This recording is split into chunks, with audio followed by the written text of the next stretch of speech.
Good morning and welcome to our weekly podcast, What's in this week's Oban Times, or Witwat, with me, Sandy Neal. Me, Kathy Griffiths. And me, Jodie Hagan. Well, 2025 is out the starting blocks and off to a strong start. We have lots of stories for you in this week's paper and online at www.westcoasttoday.co.uk. We love hearing and sharing your stories, so if you have news and photos, please do get in touch. You can contact us by emailing editor@obantimes.co.uk. You can also call us on 01631 568 000, or you can go to our social platforms. Kathy, what's the latest? You'll well remember reports we featured in the Oban Times over the last few months, featuring claims of unpaid wages at Inverawe Smokehouse and resulting hardships. Well, those wages, a total of £71,131.97, have now been paid by the boss after an employment tribunal judge found in staff's favour and issued a must-pay order.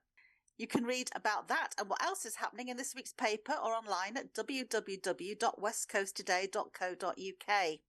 Passenger numbers on board the MV Isle of Mull have been cut to 45 after the ferry's inflatable evacuation slides failed a vital safety check. Normally, the vessel can carry more than 900 people. The issue was with the glue used in the construction of the slides, said Calmac. And there's a whodunit mystery on Mull after someone drove through a fence at Pennygown Cemetery, wiping out a bench and a fence and sending 2 headstones flying. It happened as the island was celebrating the new year, so with no sailings to the mainland at that time, it was likely the vehicle was still somewhere on that side of the sound. Residents and now Calmac crew have turned super sleuths to keep an eye out for a dented silver grey vehicle after paint scrapings were found left at the scene, as well as part of a reg plate with a T on it. Police told us earlier this week that their inquiries are also still continuing. Thank you, Kathy. And Jodie, what on earth was that on Sunday? Well, an unusual sound on Sunday evening had some locals questioning, was it a bird? Was it a plane? Was it a neighbour's tumble dryer? Well, the sensation was in fact a 2.9 magnitude earthquake in a remote part of Lochaber, which caused tremors felt as far as Oban and Mull. Did either of you feel a rumble? Not a thing. I heard something, but I thought it was like an oversized deer, like scraping itself along all around the house for some reason. I don't know why it would want to do that, but yeah, it was really weird. Or a giant rat or something. I don't know. Yeah, but I just thought it was just one of those weird countryside noises, but apparently not. A giant rat? I know, that was very specific. Well, it was but because it seemed to sort of, I don't know, it was like outside on the ground floor, and then I thought, or is it sort of up the wall? It was really quite strange, but there we go. It explained it. Well, I didn't hear anything either, but many local residents took to social media after the quake, with some saying they felt the walls of their house shake. Read more about that in this week's OT. Roads in Argyll and Bute are being considered for a possible 20 mph speed limit, and councillors have voted in favour of a 10% rise in maximum taxi fares.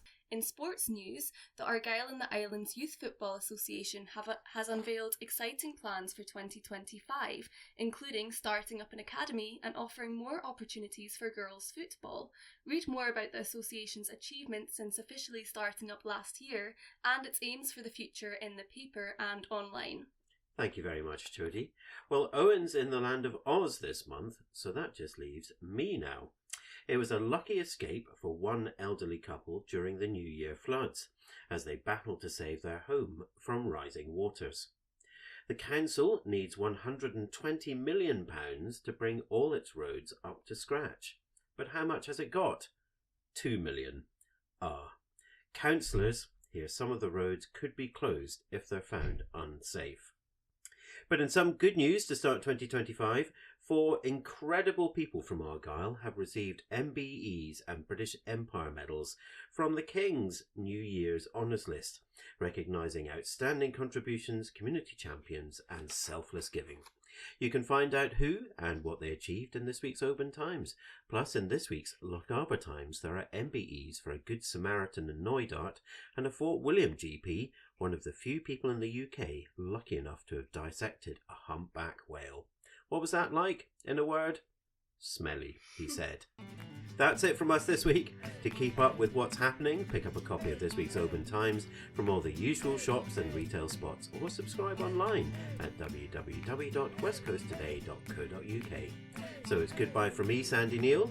Goodbye from me, Kathy Griffiths. And bye from me, Jodie Hagan. Bye. Bye.